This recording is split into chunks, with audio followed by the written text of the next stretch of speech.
Hi friends, ಎಲ್ರಿಗೂ ನಮಸ್ಕಾರ. ಎಲ್ಲರೂ ಹೇಗಿದ್ದೀರಾ? ಎಲ್ಲರೂ ಕೂಡ ಚೆನ್ನಾಗಿದ್ದೀರಾ ಅಂತ ಭಾವಿಸ್ತಾ ಇವತ್ತಿನ ವಿಡಿಯೋನ ಸ್ಟಾರ್ಟ್ ಮಾಡ್ತಾ ಇದ್ದೀನಿ. ಯಾರೆಲ್ಲ ಇನ್ನೂ ನನ್ನ ಚಾನಲ್‌ನ ಸಬ್ಸ್ಕ್ರೈಬ್ ಮಾಡದೆ ನೋಡ್ತಿದ್ದೀರಾ, ದಯವಿಟ್ಟು ಚಾನಲ್‌ನ ಸಬ್ಸ್ಕ್ರೈಬ್ ಮಾಡಿ.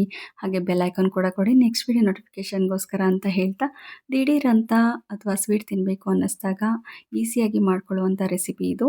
ಇವತ್ತಿನ ಬೆಳಗಿನ ತಿಂಡಿಗೆ ನಾನು ಚಪಾತಿನ ಮಾಡಿದ್ದೆ. ಎಕ್ಸ್ಟ್ರಾನೇ ಮಾಡ್ಕೊಂಡಿರೋದ್ರಿಂದ ಈ ಸ್ವೀಟು ನೆನಪಾಯಿತು ನನಗೆ.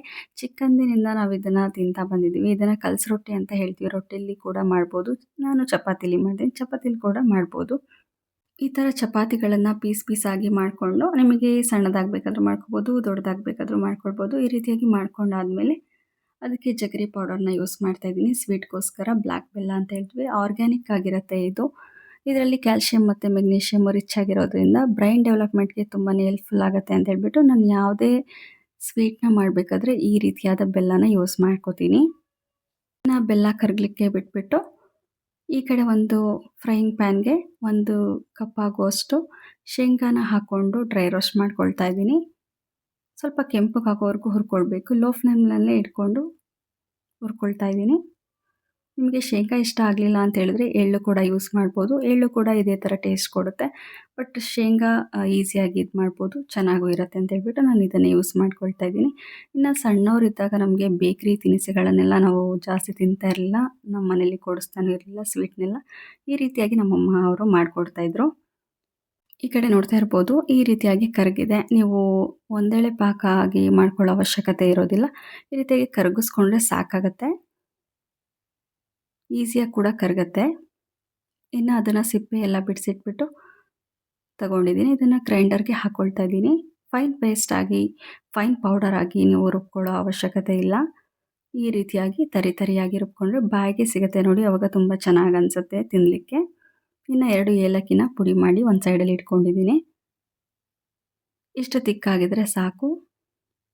ನಿಮಗೆ ಸ್ವೀಟ್ ಜಾಸ್ತಿ ಬೇಕು ಅನ್ನೋರು ಲಿಕ್ವಿಡ್ ಫಾರ್ಮಲ್ಲೂ ಬೇಕಾದರೆ ಮಾಡ್ಕೊಳ್ಬೋದು.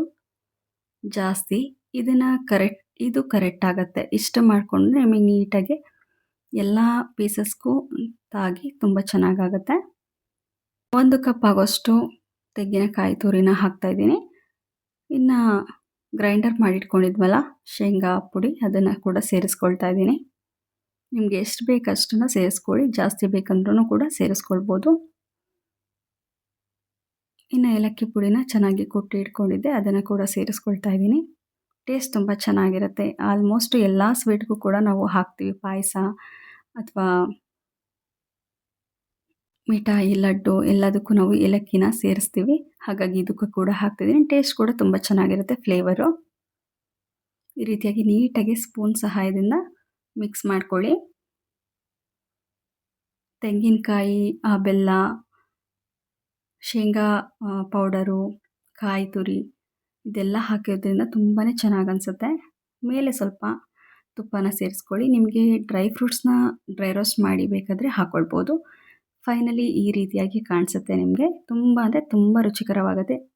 ನೀವು ಕೂಡ ಟ್ರೈ ಮಾಡಿ. ಇವತ್ತಿನ ವಿಡಿಯೋ ನಿಮ್ಮೆಲ್ಲರಿಗೂ ಇಷ್ಟ ಆಗಿದೆ ಅಂತ ಭಾವಿಸ್ತಾ ಈ ವಿಡಿಯೋನ ಇಲ್ಲಿಗೆ ಎಂಡ್ ಮಾಡ್ತಾ ಇದ್ದೀನಿ.